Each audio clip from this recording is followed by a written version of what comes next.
Cette secondes, c'est un conférence va mouvement. maintenant être enregistrée. Voilà.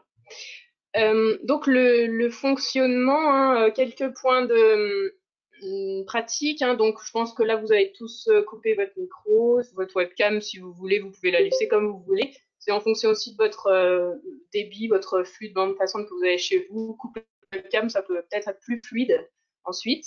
Donc vous pouvez donc vous rendre sur l'application Klaxoon. Hein, je vous ai remis le lien dans le chat. N'hésitez pas à cliquer directement sur le lien. Il va vous demander un pseudo. Votre pseudo, ça va être votre prénom en gros. Et puis donc, vous pouvez m'interpeller par écrit. Enfin, si vous avez des questions, n'hésitez pas à les mettre sur le chat et j'essaierai d'y répondre à la fin de chaque partie, parce que ça va être découpé en 4 parties. Donc, n'hésitez pas à poser vos questions hein, sur le chat, et puis comme ça pourra aussi compléter mon propos. Et puis donc, encore une fois, vous recevrez le lien vers le support. Donc, pas de panique, le support est assez dense et je vais passer très vite sur certaines choses parce que je sais que vous pourrez le retrouver, le relire. Donc, les slides sont parfois assez denses, il y a beaucoup d'infos, et justement, c'est un peu pour vous donner envie d'y revenir, de cliquer sur les liens, de regarder un peu plus, un petit peu plus en détail ensuite. Donc, ne soyez pas trop frustrés si je vais passer vite sur les slides. Donc, on peut démarrer si vous voulez par le petit quiz. Donc, est-ce que tout le monde est connecté a pu se connecter sur Klaxoon?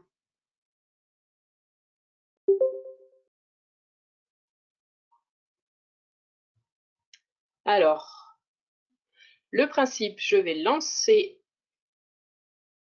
l'activité.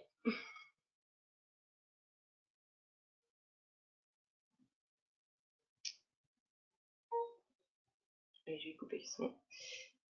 Donc, ça se présente avec nos 4 étapes. Et donc, vous pouvez dès maintenant cliquer sur l'étape 1 pour avoir accès aux questions de la première étape. Donc, je vous laisse cliquer sur le petit bouton 1 sur l'image pour avoir accès aux questions de cette première étape. Et si vous avez une difficulté, n'hésitez pas à me l'écrire dans le chat. Donc, il y aura 3 questions. Donc, je vous laisse prendre le temps de répondre. Et puis après, je reprends la main et je vous livre les réponses et les compléments.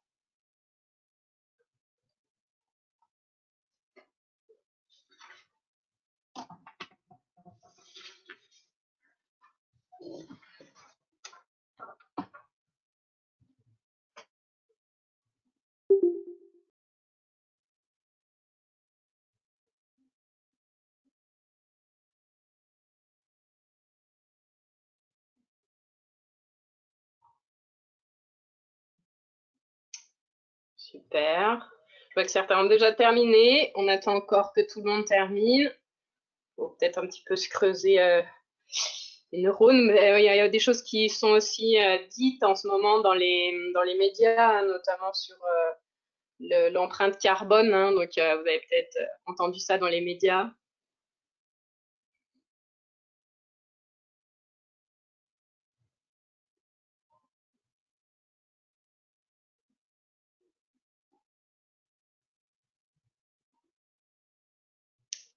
Je vois que certains n'ont pas commencé à répondre. Il faut cliquer sur le petit point 1 pour commencer les réponses, pour commencer à accéder aux questions.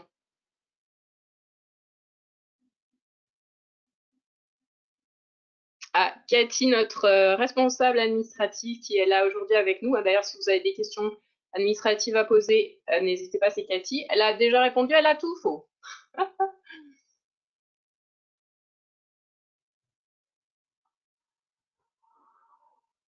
Ok, on attend encore quelques personnes si vous voulez compléter.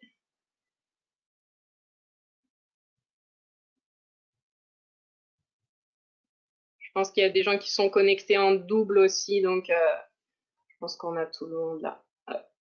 Ouais.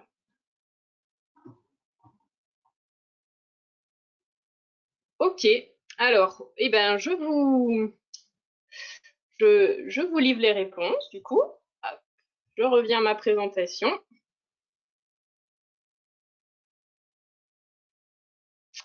Alors, c'était un petit peu cette première question pour poser le contexte général hein, euh, du numérique et de la problématique notamment du réchauffement climatique. Euh, donc, là, je vous ai redonné quelques définitions. Hein. Les gaz à effet de serre, on en entend beaucoup parler. Il n'y a pas que le CO2, hein, ils sont nombreux, les gaz à effet de serre. Et en fait, la question, est-ce qu'ils sont naturellement présents dans l'atmosphère? Et bien, effectivement, c'est vrai. C'est des gaz qui ne sont pas toxiques en eux-mêmes, c'est surtout leur trop grande quantité qui est générée par les activités humaines qui provoque le réchauffement climatique. Mais sinon, l'atmosphère, en général, on a besoin de ces gaz-là. C'est juste qu'ils sont en trop grande quantité. Donc la question 3, c'était vrai, les gaz à effet de serre sont naturellement présents dans l'atmosphère.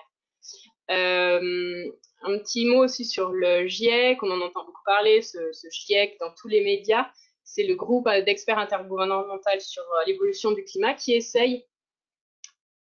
Ah, alors il y avait une erreur, certains me disent qu'il y avait une erreur dans le questionnaire. Ah mince, bah alors ça commence bien, c'est moi qui ai mal mis la bonne réponse. Oui, effectivement, c'était vrai. Hein, les gaz à effet de serre sont naturellement présents dans l'atmosphère. Ok, alors vous n'aurez pas le point sur ceux qui ont mis faux à cette question. On, on refera les classements à la fin. Alors, et le, et le nombre de points à la fin, vous n'aurez pas forcément votre diplôme. Donc le GIEC, oui, donc c'est un organisme qui a été créé par deux programmes des Nations Unies et qui essaye de compiler en fait la littérature scientifique. Donc c'est pour ça aussi qu'on voit des chiffres, c'est des fourchettes en général parce qu'il y a beaucoup de débats là-dessus et ils condensent un petit peu les débats en cours dans la communauté scientifique. Voilà, quelques notions aussi sur le CO2. On parle peut-être aussi beaucoup de petits points sur l'équivalent CO2. Vous rencontrerez beaucoup cet acronyme équivalent CO2 parce que tous les gaz à effet de serre n'ont pas le même pouvoir en fait de réchauffement global et donc ils ont essayé de faire une équivalence et donc on parle souvent de tonnes d'équivalent CO2 de grammes d'équivalent CO2 pour mesurer l'impact. Et en termes d'impact, justement, il faut aussi distinguer ce qui est de l'empreinte l'empreinte carbone d'un Français, par exemple, et les émissions vraiment de gaz à effet de serre du pays. Parce que quand parle d'empreinte carbone, l'empreinte carbone, c'est à la fois ce que va émettre directement une personne, mais aussi les émissions indirectes, c'est-à-dire ce qu'elle aura émis en consommant tel ou tel bien, de la production intérieure ou de la production de l'importation. Donc, il faut bien distinguer ce qui est de l'empreinte, ce qu'on consomme aussi par nos biens importés, et ce qui est de l'émission de la France, qui est plus au niveau de la production. L'empreinte carbone, on va plus regarder par rapport à la consommation, et les émissions, on va plus regarder par rapport à la production. Donc, l'empreinte carbone d'un Français, de chaque Français aujourd'hui se situe plutôt autour de 11 tonnes. Alors justement, cette empreinte carbone a forcément beaucoup augmenté, c'est bien ça le problème. Et là, on voit comment se répartissent justement les différents types d'émissions ou les différents poids de l'empreinte carbone chez un Français. On voit que là, sur le graphique, c'est peut-être pas très lisible, mais vous le reverrez plus dans le support. 16% 16% de son empreinte carbone correspond à l'émission directe qu'il fait lui-même chez lui, quoi. Donc, chez nous, en tant que Français. Donc, ça correspond plutôt à la voiture et au chauffage, au carburant qui est utilisé pour le gaz, au carburant qui est utilisé pour le chauffage et pour la voiture. Et les 84% restants, c'est lié à la consommation de biens et services, que ce soit de la production intérieure ou de la production importée. Donc, on voit que justement la part de ce qui est de la production intérieure a plutôt baissé, c'est le gris clair, et la part des émissions indirectes liées aux consommations importées a plutôt tendance à augmenter. Donc, 11 tonnes de l'empreinte carbone d'un Français. Et le GIEC donc estime qu'il faudrait limiter sa consommation à 2 tonnes d'ici 2050 pour arriver aux objectifs de la COP21 en 2100, c'est-à-dire un réchauffement limité à 2 degrés, ce qui est déjà énorme et qui va causer déjà beaucoup de dégâts. Mais 2 degrés en 2100, c'est 2 tonnes en 2050. Donc bien différencier, parce que dans les médias, on se mélange aussi un peu les pinceaux, bien différencier ce qui est de l'empreinte carbone, donc c'est 11 tonnes, et ce qui est de l'empreinte carbone d'un Français, et ce qui est de la production carbone réalisée en France, qui, elle, est plutôt en baisse, la production intérieure. Pour donc l'empreinte carbone, hein, donc ça prend bien en compte à la fois les émissions directes possédées, en fait, ce qu'on possède comme objet, donc nécessairement plutôt son véhicule et son chauffage, et toutes les activités en amont et toutes les activités en aval. Là, c'est plutôt pour une entreprise, si on veut faire le bilan carbone d'une entreprise, il faut regarder ce que l'entreprise va consommer en amont et ce qu'elle va générer en aval. Donc, c'est comme ça qu'on réalise le bilan carbone d'une entreprise. Et donc, je vous invite, si vous voulez avoir plus de chiffres sur le climat, les chiffres généraux du climat, il y a un très bon résumé qui a été fait par le ministère du Développement durable. Hein. Enfin, il y a plein de chiffres sur ce site-là. Donc, vous aurez le lien, hein, bien sûr, sur le support. Donc, c'est très pédagogique et très bien résumé si vous voulez aller plus loin sur les chiffres par rapport au changement climatique. Et donc, si on passe au numérique, la part du numérique dans les émissions de CO2, on dit, enfin, on entend beaucoup dans les médias, le chiffre de 4% des émissions de CO2 dans le monde. C'est-à-dire que le numérique représenterait 4% des émissions de CO2 dans le monde. Alors ça se base sur le calcul de la production électrique mondiale du numérique. Donc le numérique consommerait, parce que les chiffres, voilà, c'est toujours, vous trouverez toujours des fourchettes où certains sont pas d'accord, d'autres emploient d'autres méthodes de calcul. Hein, donc ça, c'est des chiffres. J'ai toujours mis la source où j'ai trouvé les chiffres. Donc voilà, vous pouvez voir d'autres chiffres avec d'autres sources. Hein. Mais grosso modo, ça tourne toujours quand même autour de ça. Donc le numérique consomme 10% de l'électricité mondiale. Et sachant que dans la répartition des émissions de CO2, la production électrique génère 40% des émissions de CO2 dans le monde, voilà, c'est pour ça qu'on retrouve ce chiffre de 4% des émissions de CO2 dans le monde. Donc, on voit la part de la répartition dans le monde et dans d'autres pays. La France est sur la droite dans le graphisme graphique. On voit que la production d'électricité en France, elle génère moins d'émissions de CO2 car elle est très liée au nucléaire. Et le nucléaire n'émet pas de CO2. Donc, c'est pour ça qu'on voit que la part d'électricité en France est plus faible, en fait, dans la part de l'empreinte carbone en France. Mais dans le monde, c'est pour ça qu'on retient ce chiffre de 4%. La consommation d'énergie du numérique, comment elle est calculée, qu'est-ce qu'elle prend en compte, c'est 10% hein, de l'électricité mondiale. Qu'est-ce qu'elle prend en compte? Elle prend en compte plusieurs choses, notamment la part d'énergie qui est liée à la fabrication des appareils, que ce soit des télés, des ordinateurs ou des téléphones.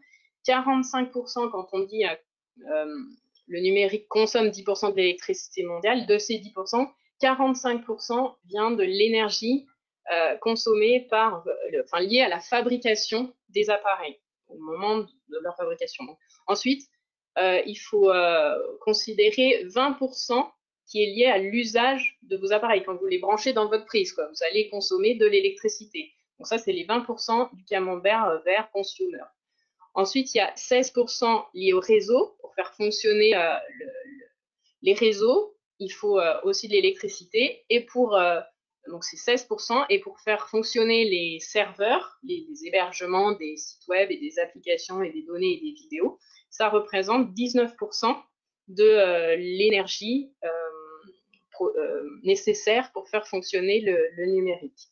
Donc la plus grosse part, c'est quand même lié à la fabrication des appareils. J'ai calculé notre empreinte carbone, l'émission de CO2 de cette visioconférence. Et donc, j'ai trouvé un comparatif des outils de visioconférence.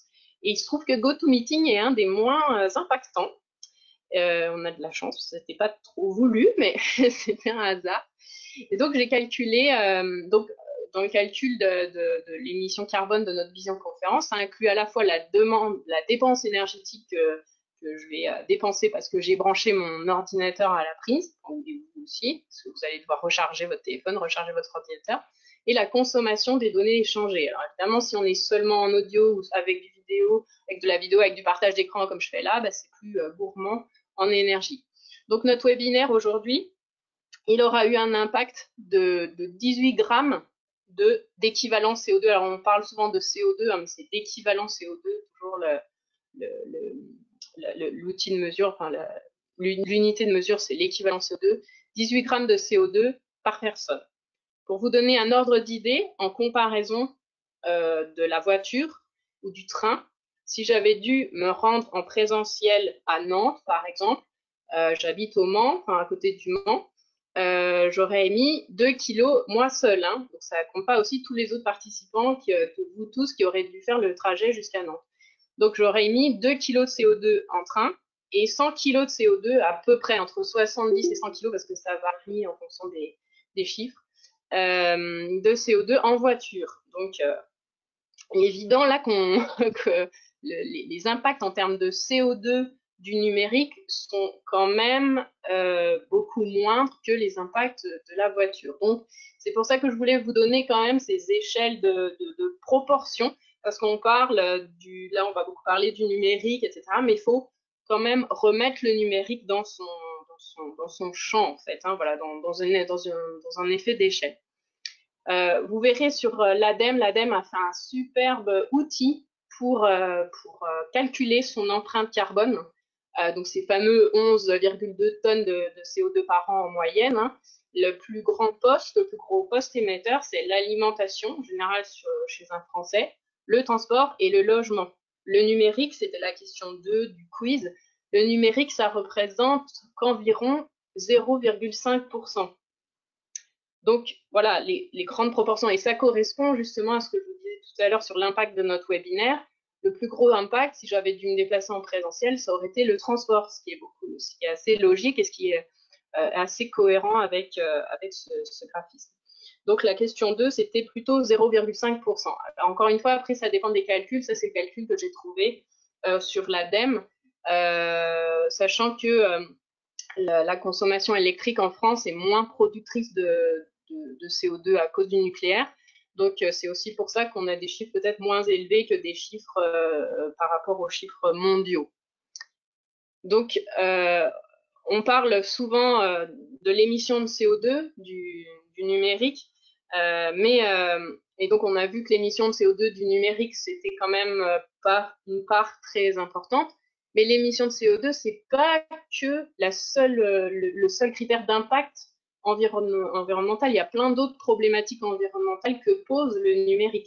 Et donc, faut pas oublier ça aussi. Il faut pas réduire l'impact environnemental uniquement à l'émission de CO2. Il y a plein d'autres problématiques environnementales, comme le bouleversement des écosystèmes, notamment à cause de l'extraction des métaux, la consommation et la qualité de l'eau, la qualité des terres, l'extraction des minerais qui sont de plus en plus rares pour certains.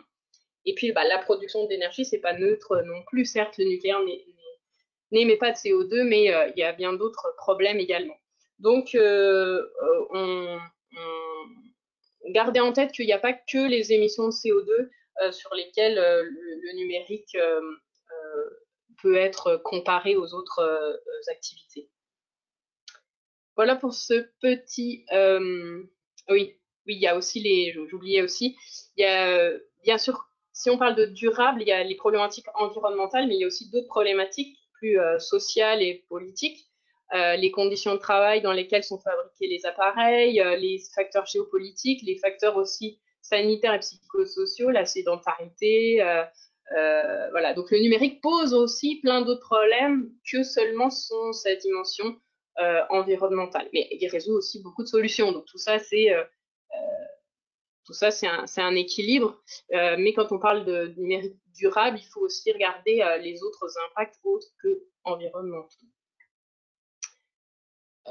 Donc voilà pour cette première étape de notre aventure, de notre premier parcours, de notre quiz.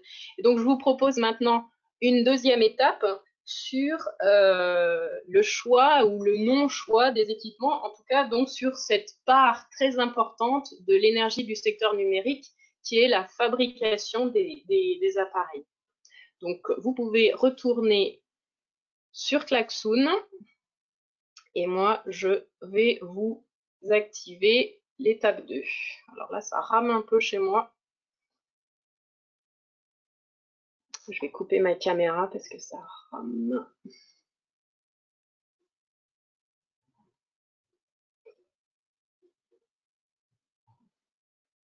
Vous voyez, quand on dit que les réseaux consomment beaucoup d'énergie, là on le sent. Chez moi, ça rame.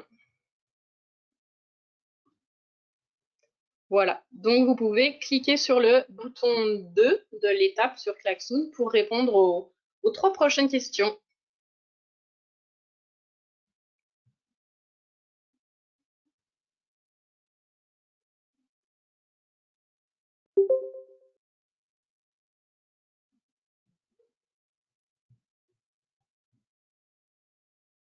Donc ce sont des questions sur la fabrication des appareils numériques et donc l'impact de la fabrication des appareils numériques.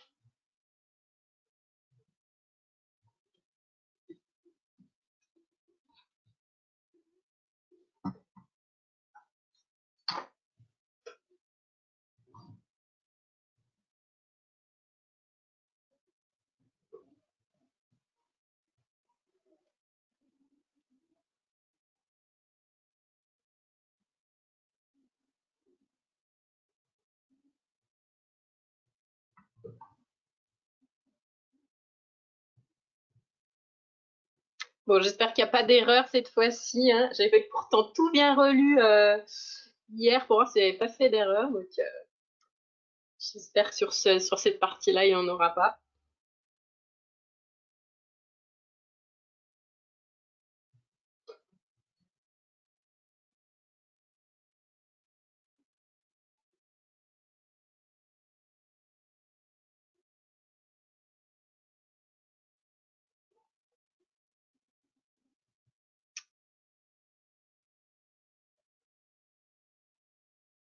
Ok, pour ceux qui viennent de nous rejoindre, si vous voulez prendre le quiz en route, il suffit de cliquer sur le lien qui est dans le chat pour rejoindre le quiz et mettre un pseudo.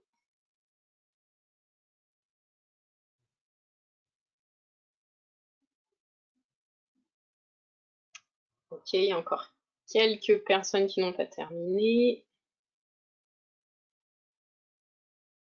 Voilà, Cathy vous redonne le lien pour ceux qui viennent de nous rejoindre. Ok, je pense que tout le monde a terminé pour le moment. Ceux qui viennent de nous rejoindre nous rejoindront à la prochaine étape du quiz sinon.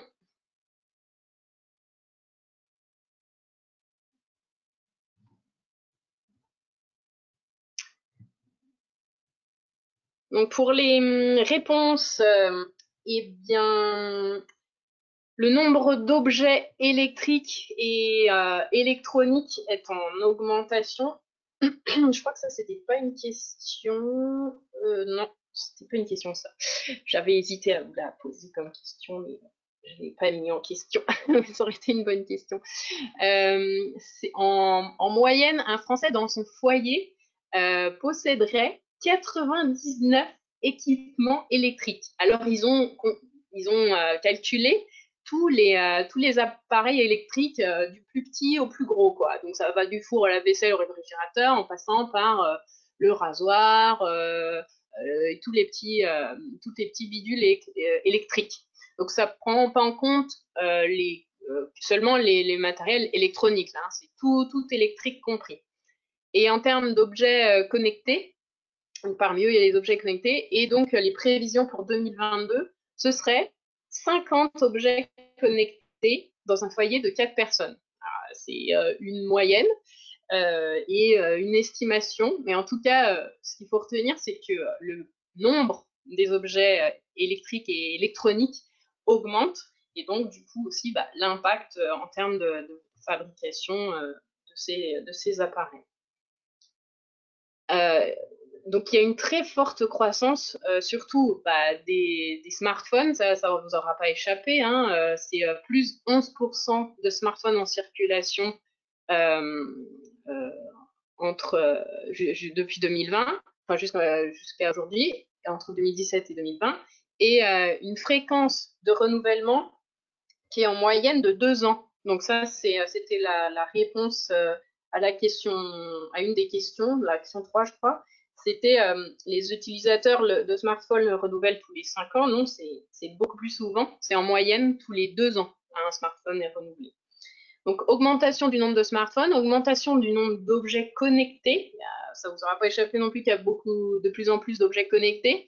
Et c'est énorme l'augmentation, c'est plus 60% de production par an d'objets connectés produits entre 2014 et 2019. Et donc, cette prévision de 2022 de 50 objets connectés dans un foyer de 4 personnes.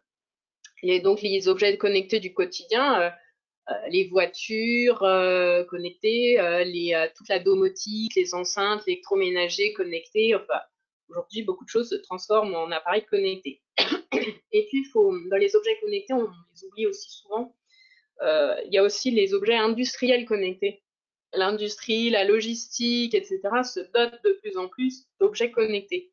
Donc, ça augmente non seulement le nombre d'objets produits, mais aussi les dépenses sur le réseau, enfin, là, on en reparlera plus tard, mais la consommation de données, puisque jusque-là, en fait, c'était que des humains qui consommaient de l'Internet, de la donnée sur Internet, et aujourd'hui, tous les appareils se connectent aussi eux-mêmes tout seuls. Donc, ça consomme aussi un peu plus de données et de ressources donc sur les réseaux et sur les serveurs.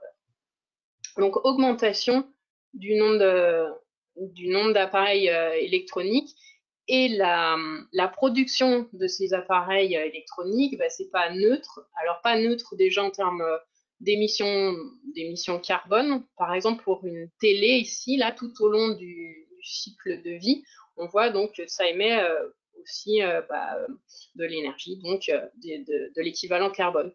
Une télé de 30 à 40 pouces, ce serait environ l'équivalent d'un aller-retour Paris-Nice en émissions de CO2, surtout sur la partie donc production et production des matières premières. Et le recyclage est très très faible sur ces appareils. Donc, donc la fabrication pose problème en termes d'émissions de CO2, mais aussi en termes de ressources nécessaires. Pour fabriquer un ordinateur de 2 kg, ça c'était une question aussi. Pour fabriquer un ordinateur de 2 kg, c'est 800 kg de matières premières qu'il faut extraire, de terre qu'il faut bouger, etc. pour avoir les petits composants et les petits métaux qui vont dans l'ordinateur. C'est 800 kg de matières premières, c'est 2 kg de produits chimiques et c'est 1,5 tonne d'eau. Et en fin de chaîne, aujourd'hui encore, les déchets électroniques, il y en a beaucoup vu que la production augmente, ça augmente aussi in fine en fin de chaîne les déchets. Et ces déchets sont très mal recyclés. C'est seulement 20% aujourd'hui qui sont recyclés, qui sont réellement recyclés. Et parmi les 20%, toutes les matières des appareils ne peuvent pas être recyclées parce que les métaux, les matières sont souvent imbriqués les unes dans les autres et il n'y a pas de process pour vraiment tout recycler. Et l'autre question, c'était combien il y a de métaux différents dans un smartphone. Et c'est 40 métaux en général dans un smartphone. Et donc des métaux notamment très rares et dont les ressources s'amenuisent de plus en plus. Donc c'est aussi là l'impact numérique. Donc comme je disais, il n'y a pas que l'impact CO2 et le poids du CO2, l'émission de CO2. Il y a aussi donc l'impact sur les ressources et l'amenuisement des ressources, notamment de ces métaux rares, qui sont essentiellement produits en Chine d'ailleurs, ces métaux. Alors des solutions existent hein, pour essayer de limiter cette production d'appareils. Déjà, acheter des appareils reconditionnés, il y a de plus en plus de solutions autour d'appareils d'occasion reconditionnés. Back Market, notamment, est un des leaders sur ce marché, si vous ne connaissiez pas Back Market, pour acheter des appareils d'occasion reconditionnés.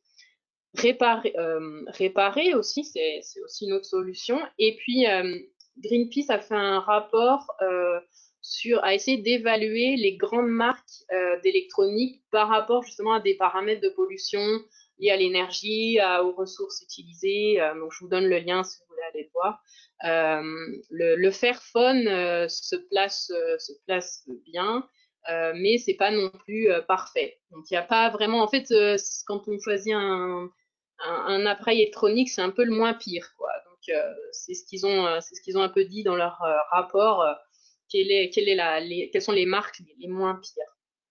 Le Fairphone, donc je sais pas si vous connaissez le Fairphone. Le principe, c'est ils ont essayé de faire un téléphone qui se répare entièrement, qui a le moins d'impact possible, et toutes les pièces détachées sont accessibles et peuvent être changées facilement. Et finalement, Apple se place pas si mal en termes de pollution. Alors c'est encore une fois le moins pire, hein, parce qu'il n'y en a aucun qui est classé en A.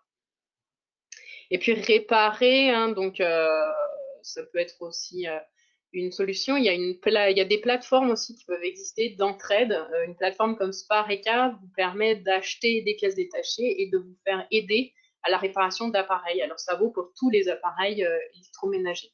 Donc c'est intéressant. Si vous n'êtes pas très doué en bricolage, ils peuvent vous expliquer comment réparer.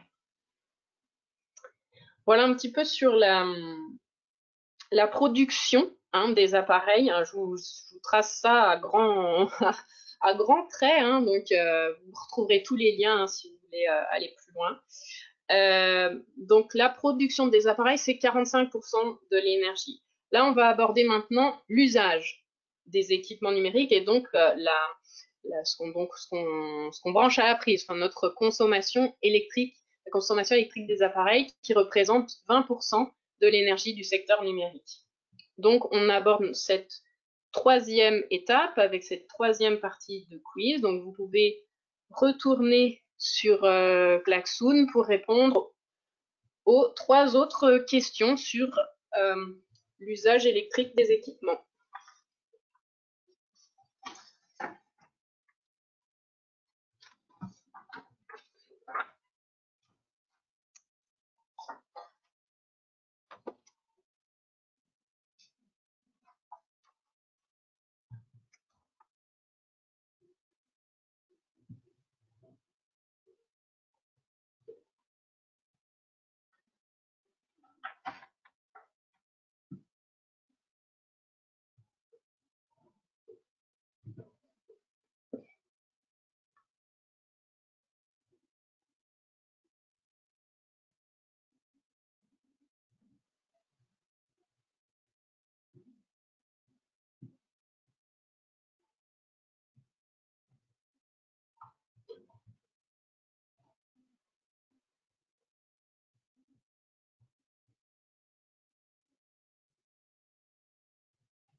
Ok, pour ceux qui n'avaient pas participé aux autres étapes, vous pouvez directement cliquer sur le bouton 3, je pense, pour accéder sur le petit rond numéro 3, pour accéder à cette étape, si vous voulez commencer à répondre aux questions.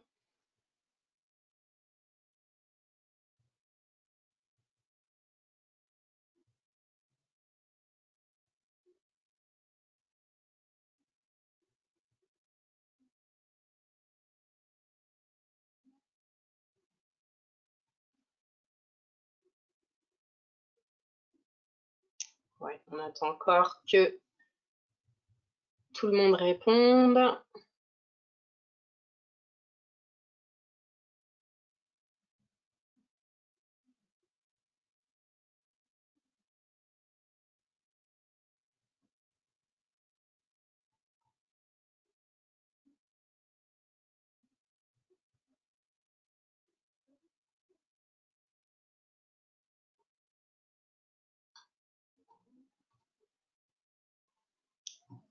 Ok, bon, j'ai l'impression que tout le monde a répondu.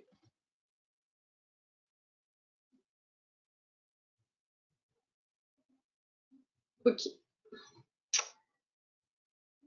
Donc, les explications. Alors, la consommation énergétique de nos appareils, ben forcément, elle tend à augmenter, et ce pour 4 raisons. La première raison, c'est que les logiciels et les applications qui sont présents sur nos appareils sont de plus en plus lourds et ils demandent de plus en plus d'énergie aux appareils. Ça, je crois que c'était une des questions. Windows 95, c'était 30 mégaoctets sur un ordinateur, alors que l'application clavier sur les smartphones Android aujourd'hui, c'est 130 mégaoctets. Donc l'application clavier d'un téléphone sur Android pèse plus lourd que Windows 95 sur ordinateur, c'est vrai. Donc nos logiciels sont de plus en plus gourmands, les logiciels sur nos appareils. Il y a aussi beaucoup d'applications qui fonctionnent un peu en fond de processus et qui ne sont pas forcément toutes utilisées. Il y a des fonctionnements un peu automatisés qui demandent de la ressource aux appareils et qui ne sont pas forcément toujours en rapport avec l'usage réel. Il y a aussi la problématique du mode veille, parce qu'on n'a pas toujours le réflexe de couper certains appareils, surtout les appareils connectés, on le voit comme les appareils, les enceintes, tout ce qui est lié à la domotique. Là, on ne va pas les couper parce que justement, euh, c'est utile comment dire, pour contrôler la maison. Donc en soi, si c'est un appareil domotique, justement, le principe, c'est pas l'éteindre. Donc, donc il y a une problématique aussi avec la mode veille, c'est même quand on dort, du coup, ils sont aussi, eux, en usage. Et puis, la question du temps passé sur les écrans qui augmente et qui continue à augmenter. Donc, je refais quelques points notamment sur la question sur la box. Il y avait une question sur la box Internet par rapport à un réfrigérateur. La box Internet consomme euh, autant, voire plus, qu'un grand réfrigérateur. Donc, ça consomme plus aussi qu'une télé. Donc, le réflexe de couper sa box pendant la nuit, notamment quand on ne l'utilise pas, permet de faire non seulement des économies sur l'impact carbone, mais aussi des économies d'électricité et sur sa facture d'électricité. Donc, une box Internet consomme autant, voire plus, qu'un réfrigérateur.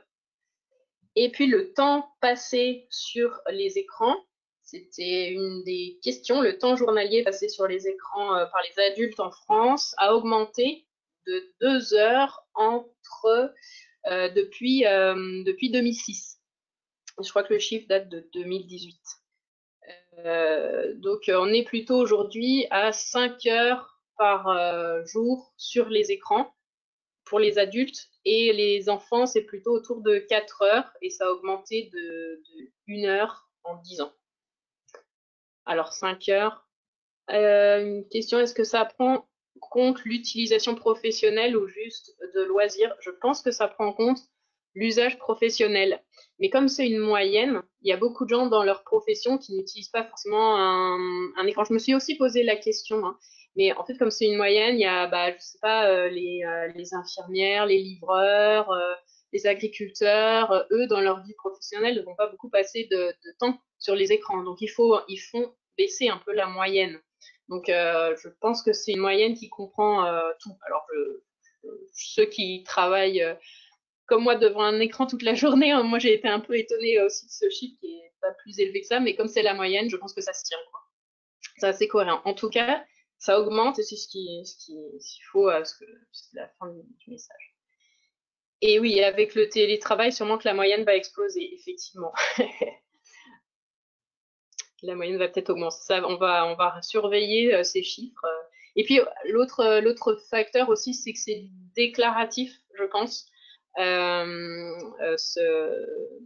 Ces sondages sont des sondages déclaratifs, donc on peut avoir tendance aussi à sous-estimer peut-être le temps passé sur les écrans. Surtout que tout dépend aussi comme la question est posée, parce que on va souvent dire devant les écrans, alors que quand on utilise justement un appareil connecté, une montre connectée, une enceinte connectée, on n'est pas forcément devant un écran, mais on utilise pour autant un appareil électronique. Donc voilà, il y a aussi, comme dans tout sondage, il peut aussi y avoir des biais. Et puis le temps augmente. Moi, je voulais attirer votre attention aussi sur l'augmentation du temps passé sur les objets numériques, sur les appareils, sur les écrans, sur les appareils technologiques. Cette idée de techno-addiction, hein, cette idée de ressentir un manque si on se passe de technologie pendant 24 heures. Alors faites le test, passez-vous de technologie pendant 24 heures et regardez si vous ressentez un manque.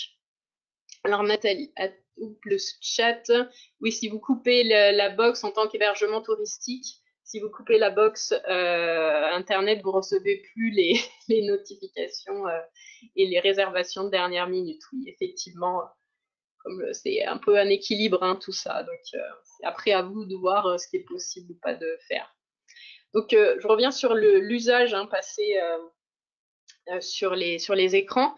Donc, il y a ce syndrome d'addiction qui se développe et il y a des comportements qui cherchent aussi à remédier à cela. On a beaucoup parlé de séjour déconnecté, de détox digital. Il y a même une journée mondiale sans son smartphone, une journée de la déconnexion. Donc, on voit bien qu'il y a quand même un intérêt, une problématique qui est soulevée par rapport à ça. Là, on parle souvent de techno-addiction pour les ados, mais regardez aussi chez les adultes et même vous-même. Enfin, voilà, moi aussi, je me suis posé la question est-ce que je peux me passer 24 heures de technologie complète? Ça peut être intéressant. Et ce qu'il faut regarder, c'est que cette addiction, en fait, elle est voulue aussi et créée et favorisée par les grands acteurs du numérique. Donc, le design des interfaces, le design des applications, tout est fait pour capter aussi notre attention et nous rendre plus accros, quoi. C'est leur fond de commerce, en fait, notre attention. Au programme du week-end, une détox digitale de 24 heures. Voilà, c'est ça. Pour ce week-end, je vous préconise une détox digitale de 24 heures. Donc, ces comportements d'addiction, certains ont pointé justement le fait que les applications étaient dans leur design créées pour nous rendre justement accros. Donc, il y a notamment un livre, mais il y en a pas mal d'autres sur ce sujet. Là, je vous cite celui-là, parce que je suis tombée dessus un peu par hasard. Comment sortir de l'emprise des réseaux sociaux? C'est qu'il dit en gros qu'il y a une sorte de dictature de la réactivité et que justement les réseaux se nourrissent en fait de ça, de cette dictature de la réactivité. Et donc, parmi les solutions, ça pourrait être pourquoi on ne pourrait pas réfléchir aussi à des applications qui régulent la vitesse de réaction, qui bloquent un compte. Si on a déjà posté un truc au cours des 24 heures, et ben on peut plus poster. Et comme ça permet aussi de sortir de cette spirale de réactivité et de réfléchir vraiment à ce qu'on poste.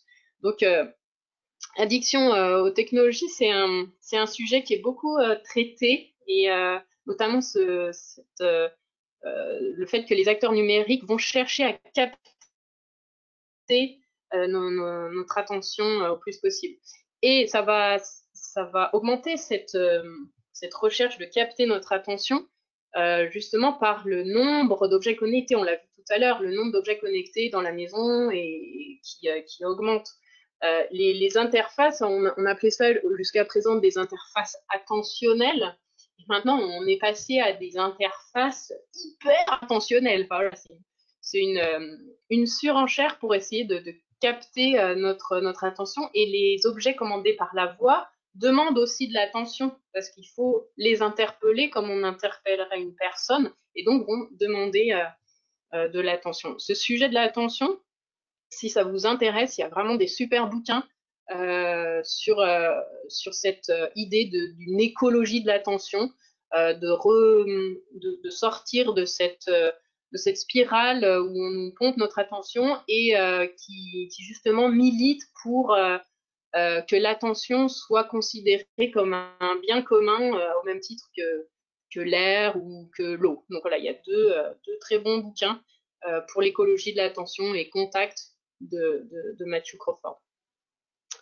Et donc voilà, parce que c'est pas qu'une question éthique ou morale ou psychique, hein, c'est donc plus vous passez du temps sur les écrans, bah, plus ça a aussi des impacts hein, sur l'environnement. Donc pour en revenir à notre sujet, ça a plein d'autres impacts, cette idée de capter l'attention. Alors, on en vient maintenant à notre quatrième et dernière étape hein, sur la consommation électrique d'Internet, du réseau, que ce soit le réseau ou les data centers, qui représentent donc 35% de l'énergie du secteur numérique. Donc, en termes d'échange, de production, de stockage de nos données, qu'est-ce que ça impacte? Et donc, je vous propose d'aller à l'étape 4 du quiz. Vous pouvez revenir sur Klaxoon et cliquer sur le point 4.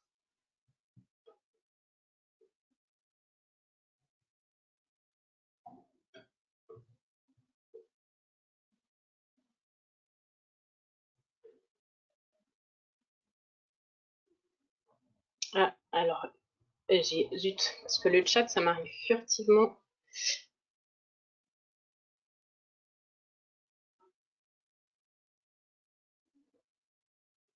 Il y avait un message de chat. Il faut être fort en communication pour assumer la slow réactivité ou l'attention dans ce monde du tourisme ultra connecté. Oui, on pourra en discuter un peu à la fin si, si vous voulez, mais effectivement, je pense qu'il y a toute une question, tout plein de questions à se poser sur comment sortir de cette dictature, y compris dans sa communication. Ça va être un peu l'objet de ma dernière partie et on pourra en rediscuter si vous avez des solutions aussi.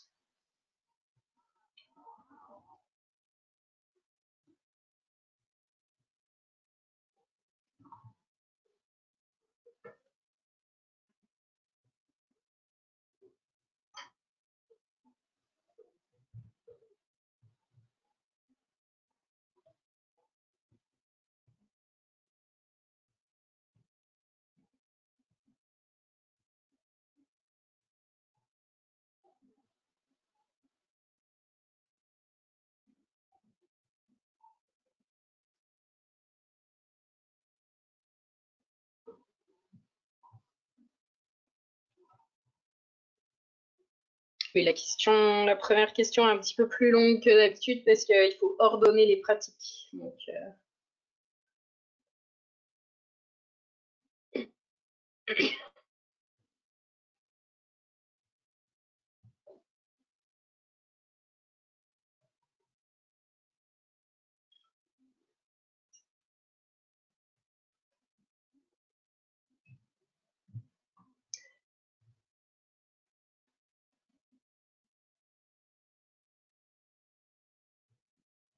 donc c'est la dernière étape du quiz. Donc c'est là qu'on va voir les résultats sur l'ensemble des questions. Le suspense est à son comble.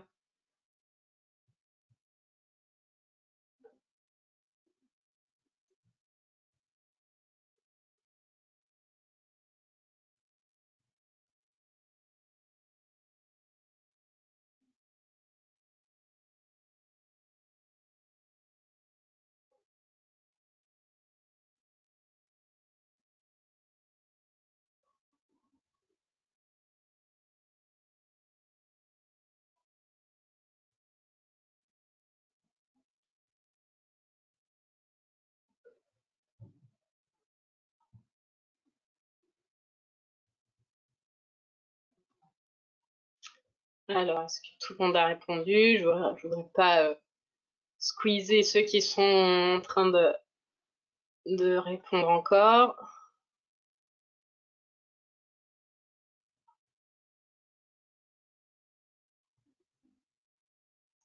Bon, j'ai l'impression que tout le monde a répondu.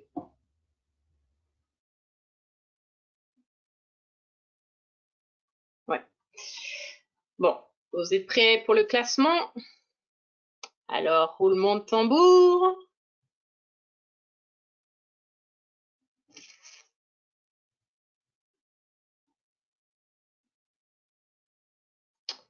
C'est Mathias qui est notre grand gagnant du jour. Voilà, avec 70 points, suivi de Marion. Et après, il y a beaucoup d'ex aequo aussi, autour de 60 points. Les questions valaient 10 points. Et il y en avait donc 12. Donc ça fait 120 points que vous aurez pu récupérer. Donc votre score est sur 120.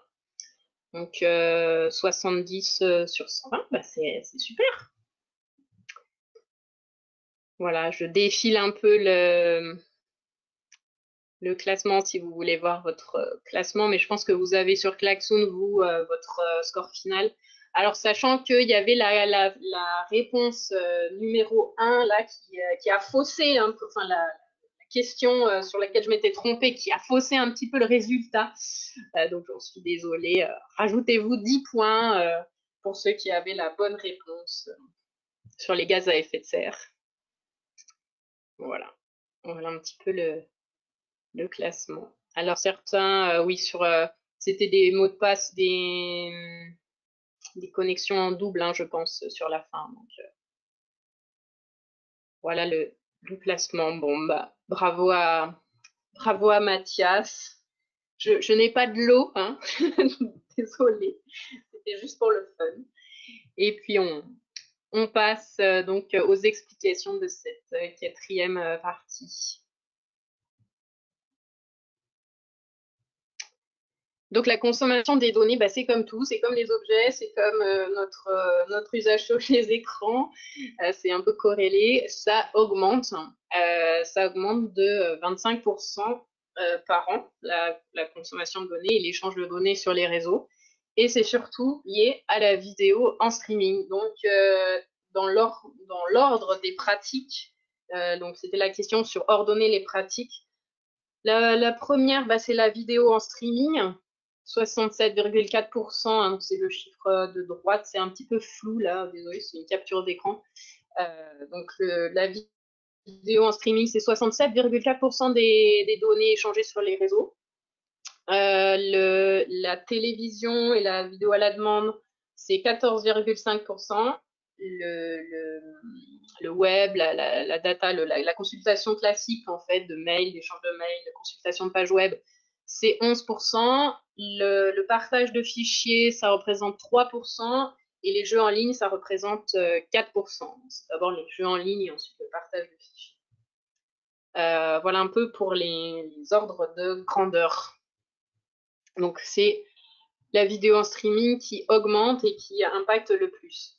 Pour vous donner un ordre d'idée sur nos pratiques du quotidien, si vous envoyez un mail, 10 mails, disons, un mail à 10 destinataires avec une pièce jointe, ça représente l'équivalent de 2 ampoules allumées pendant 1 heure. 2 ampoules basse consommation allumées pendant 1 heure. Si vous écoutez une musique de 3 minutes 30 en streaming, 2 ampoules allumées pendant 1 heure. Vos photos de vacances, 3 ampoules allumées pendant 1 heure. Et la vidéo, c'est là qui est la plus gourmande, c'est l'équivalent de 5 ampoules allumées pendant 1 heure. Donc, il y a l'échange de données sur les réseaux et puis le stockage de données. Vu qu'il y a toujours de plus en plus de données produites et échangées, bah, mécaniquement, il y a aussi de plus en plus de données stockées. Ça augmente. Oui, Isabelle dit, vu comme ça, c'est énorme, oui, les ampoules. Oui, effectivement. Le stockage des données augmente considérablement et donc on est passé de, enfin, c'est une augmentation de 36% des données stockées entre 2016 et 2021 et le volume mondial de données double tous les 3 ans. Je crois que c'est une question, je sais plus, j'ai pas marqué la dernière question, mais je crois que c'est une question.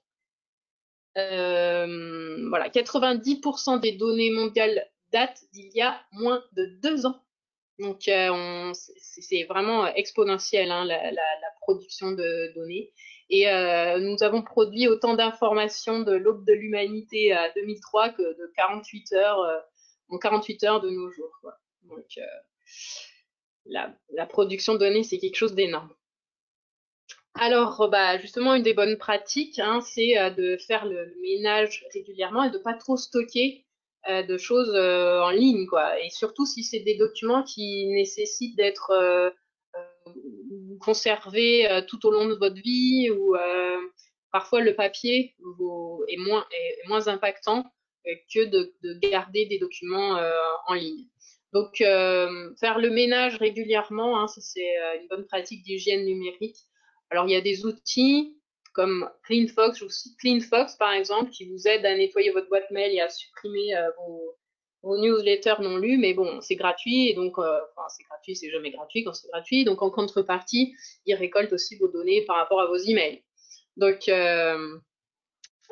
des outils existent, sinon vous le faites manuellement, vous pensez à vous désabonner des newsletters non lus et à ne supprimer vos emails non lus. Donc après la journée, le week-end complètement détox, vous avez aussi le week-end ménage de votre boîte mail. Et donc là, voilà, il y a l'ADEME, ça répond à la question de Petra, l'ADEME a fait une infographie sur les bonnes pratiques, hein, les pratiques du quotidien à retenir et pour alléger notre consommation d'énergie et de réseau. Donc des mails, dans les mails, donc le plus léger possible, compresser les pièces jointes, limiter le nombre de destinataires au maximum. Par exemple, ne pas envoyer de mail juste pour dire merci, ok. Voilà, ces choses-là. Faites le ménage sur votre boîte mail, comme je vous disais, c'est des abonnés des newsletters que vous ne lisez pas. Fermer les onglets non utilisés. Alors moi, vous voyez, je suis une très mauvaise pratique parce que des onglets, j'en ai une quinzaine là en ce moment ouverts. Le cloud avec modération, et pareil surtout à faire le ménage en fait, hein, à chaque fois sur les documents non utilisés. La connexion, bah, la 4G, ça consomme plus en ressources du téléphone et en réseau que le Wi-Fi et la box. Les réunions, bah, en audio, c'est évidemment beaucoup moins gourmand que la visio. Et les recherches sur le web, ça c'est aussi un des facteurs de consommation de réseau. Bah, si vous connaissez le nom du site, l'URL du site, vaut mieux le taper directement sur votre navigateur que d'aller chercher dans Google, quoi. Voilà, et puis pensez donc à débrancher ces appareils et surtout à limiter les vidéos en streaming. Mais bon, voilà, ça c'est le plus gros poste, hein, on l'a vu, de consommation de données, la vidéo en streaming, Netflix, YouTube, etc. Et ça, c'est plutôt en tant que consommateur de données. Là, plutôt, on va parler en termes de producteur de données, notamment quand on fait un site web. On voit que la vitesse de connexion de nos appareils, de nos réseaux a considérablement augmenté. On est passé à la fibre, on est passé à la 4G, bientôt la 5G, etc. Donc, la vitesse de connexion augmente sans cesse. Et pourtant, on constate que le temps de chargement des pages sur un site web, lui, n'a pas beaucoup changé. Donc, ça veut dire que le poids des pages web, enfin, il y a d'autres paramètres aussi, hein, mais le poids des pages web, lui, a considérablement augmenté. On dit qu'en moyenne, aujourd'hui, une page, c'est plutôt 2000 kilooctets, alors que ça, c'est une question, je crois, du quiz, alors qu'en 2000, dans les années 2000, c'était une page web, c'était 89 kilos. Donc, pour vous donner voilà, un ordre de grandeur, en 20 ans, les pages web sont passées de 89 kilos à 2000 kilos. Et ça, c'est pour une seule page web, en moyenne, quoi, hein, une page web, une visite. Donc, une bonne pratique quand on fait son site web, c'est de limiter le poids des images, de toujours bien compresser ces images avant de le mettre en ligne, de limiter au maximum les animations. Oui, Petra dit à l'époque, il n'y avait pas d'images. Alors, moins d'images que maintenant, effectivement. Moins d'images, moins de vidéos, moins d'animations. Effectivement, le design des sites web a complètement changé. Mais aujourd'hui, on observe justement un peu un revirement de cette situation et des sites web qui ont tendance à aller de plus en plus aussi vers une certaine sobriété. Hein. On en revient aussi à des choses plus simples. Donc, tout en restant esthétique. Essayer de limiter les animations et surtout se poser la question de vraiment ce qui est nécessaire pour l'utilisateur et d'arbitrer entre le gain de rapidité que ça va procurer de supprimer par exemple une image ou une animation et l'utilité que ça apporte, le gain de chiffre d'affaires ou le gain de client en fait, et l'utilité pour le client que ça va générer. Donc il faut toujours arbitrer, c'est pas parce que ça fait beau ou que ça vous fait plaisir qu'il faut mettre un truc, c'est parce que ça va être utile pour le client.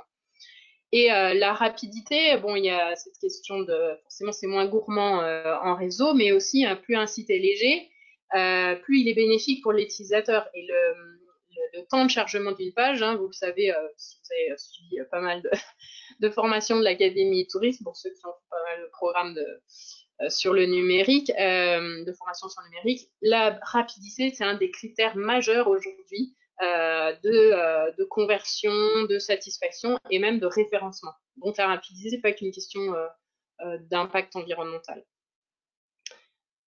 Et puis donc dans la conception du site web, après plus techniquement, à votre échelle, vous pouvez essayer de limiter les images, revoir un peu les contenus éventuellement, mais dans la conception même technique, dans le code, en fait,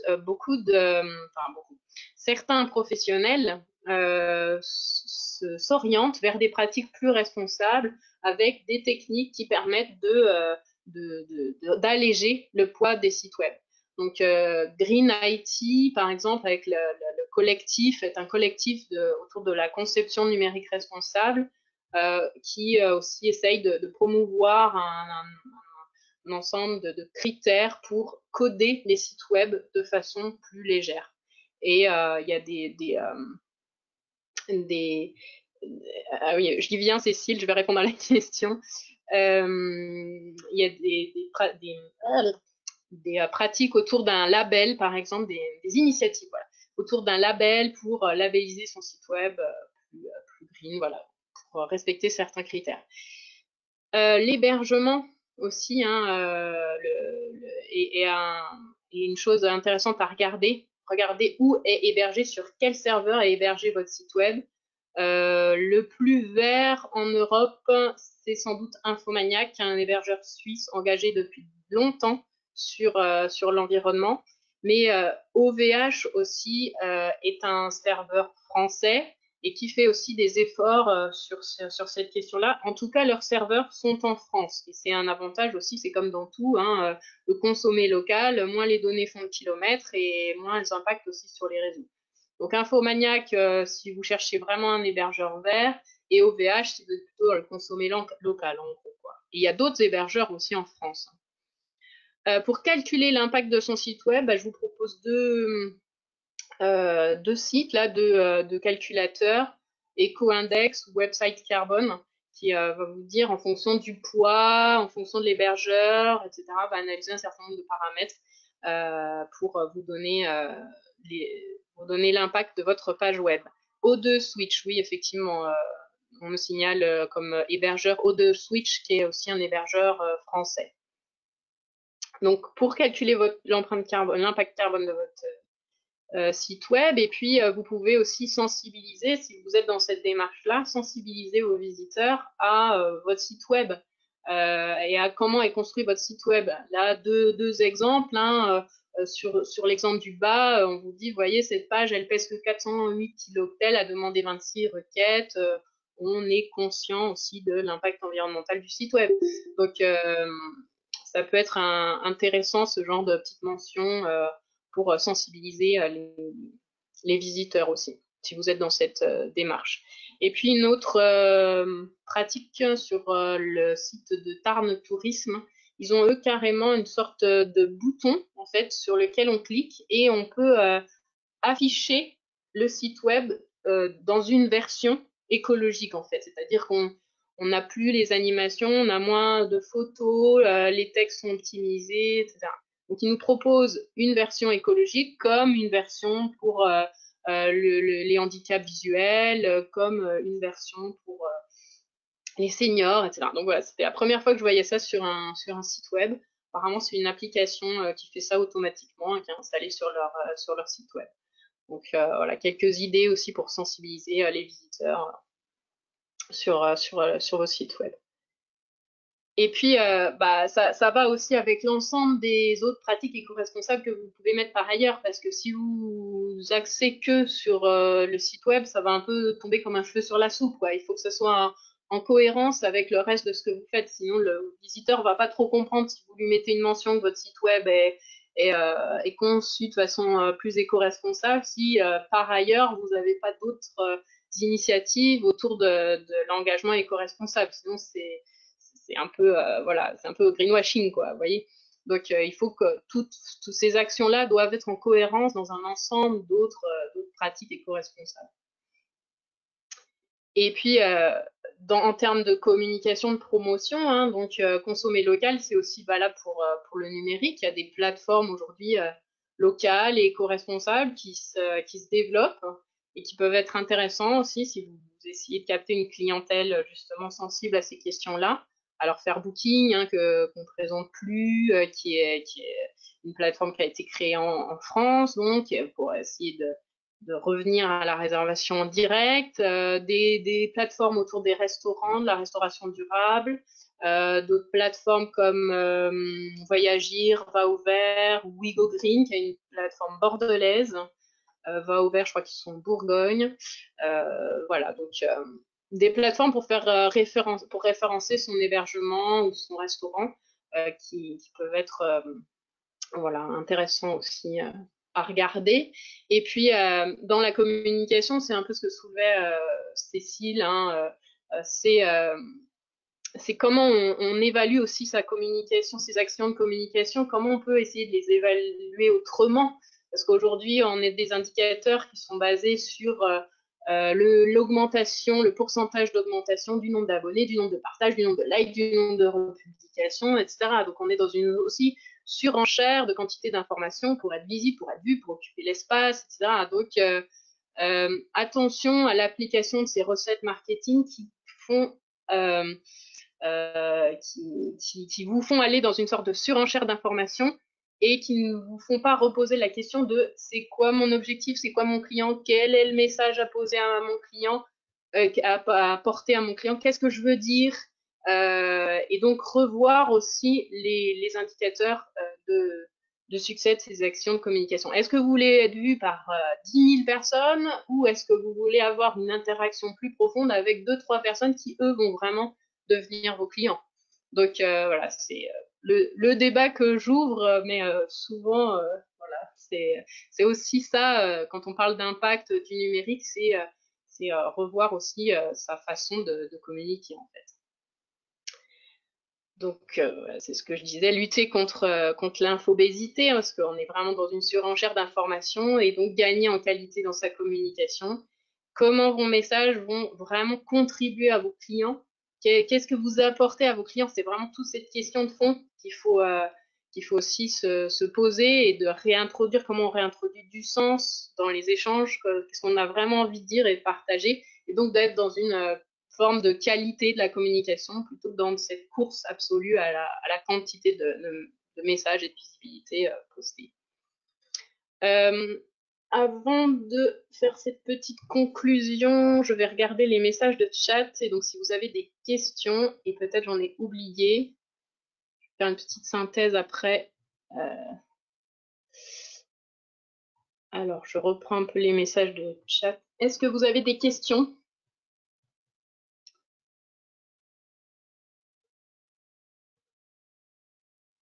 Ah oui, j'ai oublié de répondre à cette question. Est-ce qu'il vaut mieux télécharger plutôt que de regarder quelque chose en streaming? Oui, il vaut mieux télécharger que regarder en streaming. Ça, c'est c'est évident. Si vous avez une vidéo à regarder, il vaut mieux la télécharger plutôt que de la regarder en streaming.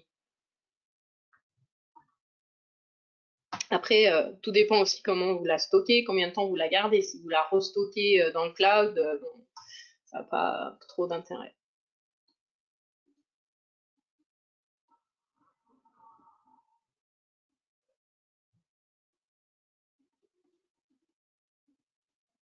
Et sur cette question de la communication, est-ce que vous vous êtes déjà posé ces questions peut-être en interne dans vos structures ou sur comment poser d'autres indicateurs de communication ou est-ce que c'est des réflexions qui sont peut-être en cours aussi dans vos structures?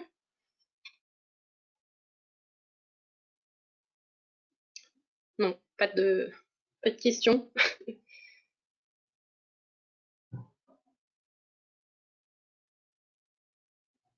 Alors, je vais synthétiser cette, ce petit webinaire. Donc, en synthèse, les gestes, hein, les gestes d'hygiène numérique, c'est ceux que voilà qu'on a évoqués tout au long de ce webinaire, qui vous retrouvez sur l'infographie de l'ADEME. Hein.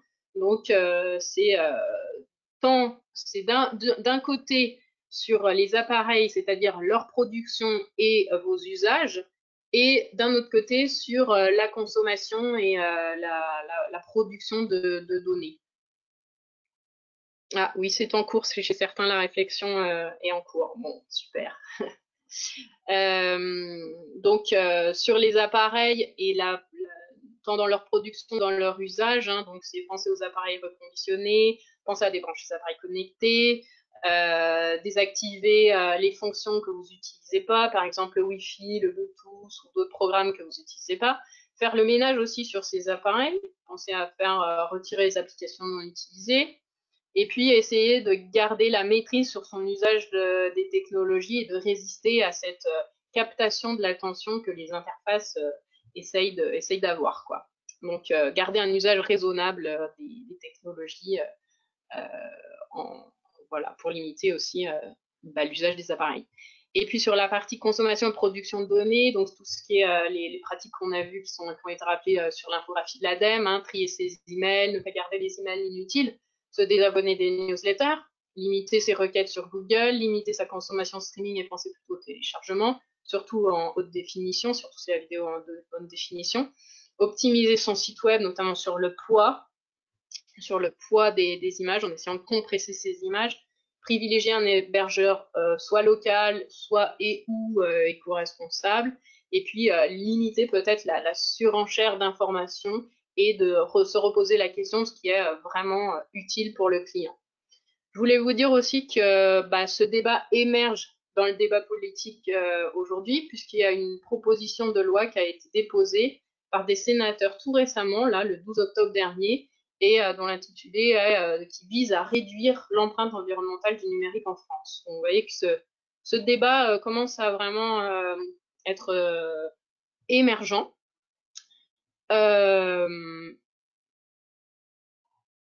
Mais aussi, il faut rester, enfin, le débat émerge, mais je voulais aussi vous montrer qu'il y a aussi d'autres postures, d'autres réflexions qui sont beaucoup plus radicales et beaucoup plus critiques, sur lesquelles il faut, voilà, rester à l'écoute. On n'est pas forcément toujours d'accord avec ces postures radicales, mais ça peut être quand même intéressant à regarder, notamment un livre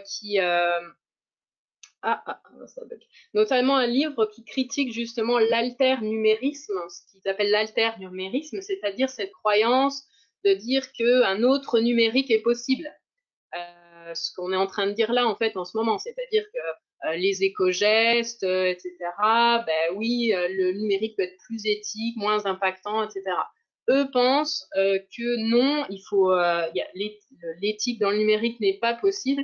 Il faut arrêter la machine et il faut vraiment arrêter complètement ou en tout cas limiter très fortement le numérique. Donc là, c'est une posture vraiment beaucoup plus radicale et beaucoup plus critique mais qui est très argumenté, qui est quand même intéressant à regarder, ne serait-ce que pour alimenter sa réflexion.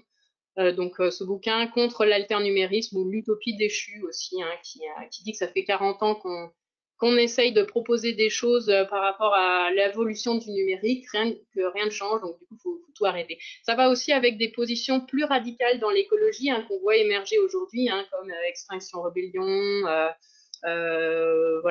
comme tous ces mouvements-là, qui ont des postures vraiment beaucoup plus radicales et qui disent que pour changer aujourd'hui vraiment et pour atteindre vraiment ces objectifs de réduction des impacts, il faut vraiment tout changer et pas seulement faire des petites choses. Donc ça, c'est vraiment un discours qui émerge aussi. Et donc, c'est cette idée de dire, bah, en fait, pour changer les choses et pour vraiment, si on veut complètement révolutionner ces impacts et vraiment avoir le plus d'impact possible, il faut commencer peut-être par se changer soi-même et par changer ses habitudes, ses préjugés, ses conditionnements. Et certains disent que donc aussi la contrainte et la culpabilité de se dire bah on va faire ceci ou on va faire cela pour se donner de bonne conscience, certes ça aura un impact si tout le monde le fait, mais ça aura un impact que limité par rapport aux grands objectifs de limitation des impacts. Donc c'est vraiment tout un ensemble de paramètres, un nouveau mode de vie à inventer qu'il faut mettre en place pour vraiment avoir un impact le plus important. Voilà, c'était un peu ma conclusion. Je voulais aussi vous montrer qu'il y avait d'autres façons un peu émergentes de penser le numérique. Je vous laisse le mot de la fin. Pour conclure, je voulais que vous partagiez peut-être une action que vous avez le plus envie de mettre en œuvre pour faire évoluer vos pratiques numériques. Donc, je vous propose de retourner sur Klaxoon et d'écrire une action que vous avez envie de mettre en place, qui vous a donné envie, j'espère, ce séminaire vous aura donné envie de mettre en place. Voilà, donc normalement, si vous retournez sur Klaxoon, devrait s'afficher une question. Et si ça s'affiche pas sur Klaxoon ou si ça bug un peu sur Klaxoon, n'hésitez pas à partager l'action que vous souhaitez mettre en place sur le chat hein, directement, s'il y a un petit bug sur Klaxoon. Parce que là, je vois que ça rame un peu.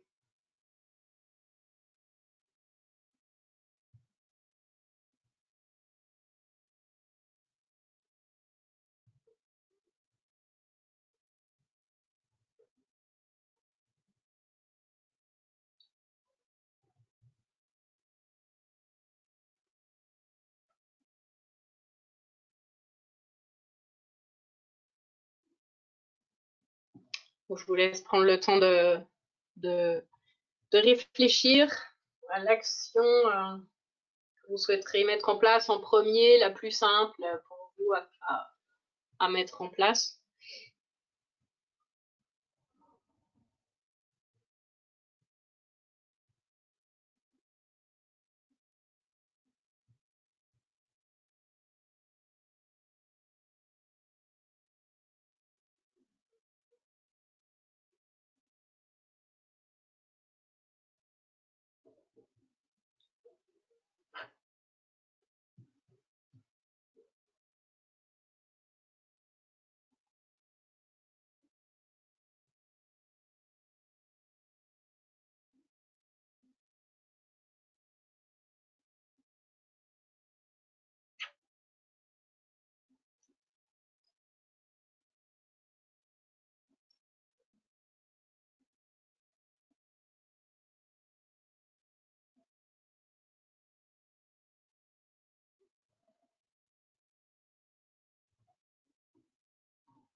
Alors, quelles sont les premières actions sur le chat? Couper le Wi-Fi pendant la nuit, voilà, une petite chose simple.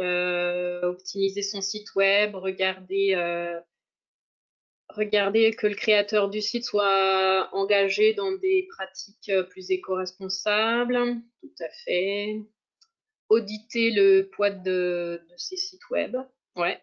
Et essayer d'identifier les mesures correctives. Ouais, tout à fait. Souvent, ça tourne beaucoup autour de la réduction du poids et des images en particulier.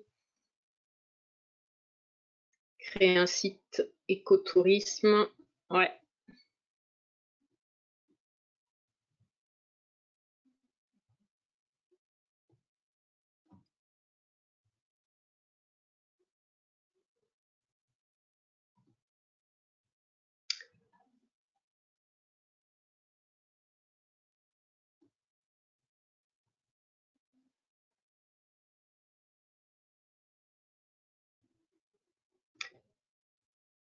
N'hésitez pas si vous avez encore des questions par rapport à ce qu'on vient d'évoquer, hein, de me poser encore quelques questions dans le chat. Et puis on peut, de toute façon, vous pouvez aussi continuer de poser des questions sur le groupe de l'académie, le groupe Facebook.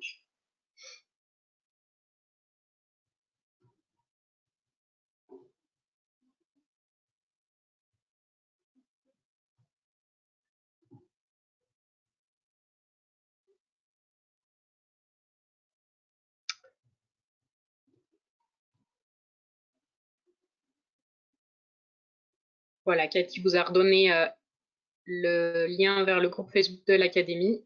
Si vous voulez continuer les échanges et les débats, et ceux qui veulent réfléchir à de nouveaux indicateurs pour leur communication, je serais ravie de participer aux échanges. C'est un sujet qui m'intéresse beaucoup.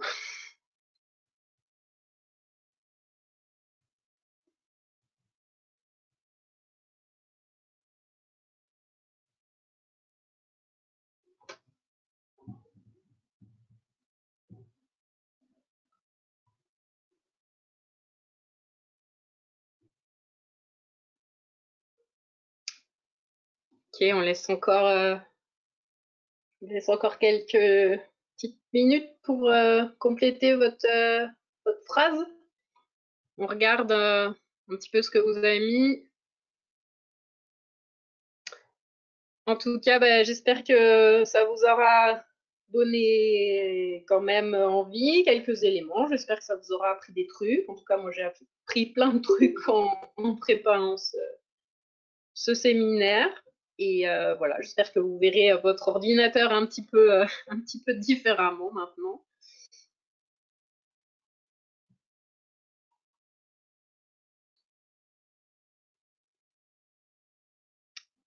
Super. Bon, si ça a été très instructif, parfait.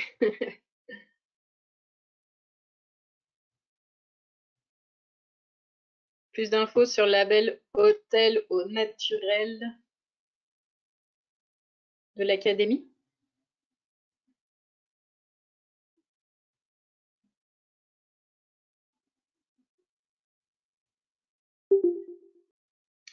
Sur le label, ok, je regarderai ça alors sur le label au naturel, d'accord. Oui, quelques idées d'action. Oui, du travail de sensibilisation. Oui, d'accord. Ok, le logo sur le hôtel au naturel. Oui, d'accord. Je vous redonnerai quelques informations. Je compléterai peut-être dans le support d'ailleurs. Euh, oui, ça donne du travail, oui, et des actions de sensibilisation aussi à mettre en place. Ça c'est sûr.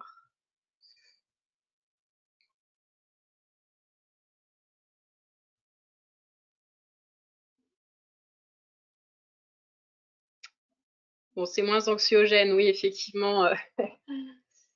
Ça peut être vite anxiogène. C'est ces questions-là. Donc, voilà, il faut aussi raison garder hein, par rapport aux impacts du numérique, comme je vous disais. Donc, l'économie des appareils informatiques, et oui, en supprimant le superflu, voilà quelques-unes de vos actions. Proposer une version allégée du site, hein, ouais. Une charte de bonnes pratiques numériques pour les salariés. Ouais, tout à fait, ça c'est une très bonne idée. Une charte de bonnes pratiques numériques, ouais. Donc, pas que écologique d'ailleurs, oui, oui, sur le respect des données, sur plein de choses aussi, ouais, sur l'attention justement, ça peut être très intéressant ça. Le réduction du poids des images sur un site, bah, ça c'est effectivement une des premières actions assez simples à mettre en œuvre sur son site, essayer de réduire le poids des images. Proposer un Wi-Fi qui serait pas continu, ouais. Provoquer une demande spéciale pour les touristes pour qu'ils prennent conscience, ça c'est une très bonne idée. Ouais, ouais. Il faut une bonne sensibilisation là aussi, hein, à mettre en place, ouais. Euh, Alléger le poids des sites web, oui. Faire un tri dans les emails, voilà, c'est ça, après la journée détox, la journée ménage, hein, ménage dans les emails. Un tri complet dans les boîtes mail, pro et perso, ouais. Des images allégées, un ciblage de l'audience, effectivement, ça c'est clé. Cibler bien l'audience plutôt que d'essayer de vouloir toucher tout le monde. Une réflexion plus sur les pratiques, en plus des éco-gestes, ouais. Vider les boîtes mail, supprimer les mails, etc. Ok, super. Ben, je vois que vous avez plein d'actions à mettre en œuvre et puis plein de sensibilisation encore à faire à vos clients aussi, hein, j'imagine. Donc, j'essaierai de mettre la liste hein, de toutes ces idées dans le support. Donc, comme ça, à la fin du support, comme ça, quand vous aurez le support, je remettrai la liste de toutes ces idées. Voilà, bah, merci à tous. Et puis, si vous voulez poser d'autres questions, vous pouvez les poser sur le groupe ou par mail aussi, hein, pas de problème. Je vous souhaite une bonne fin de journée, un bon appétit, et puis à une prochaine peut-être. À bientôt. Au revoir à tout le monde. À bientôt. Merci.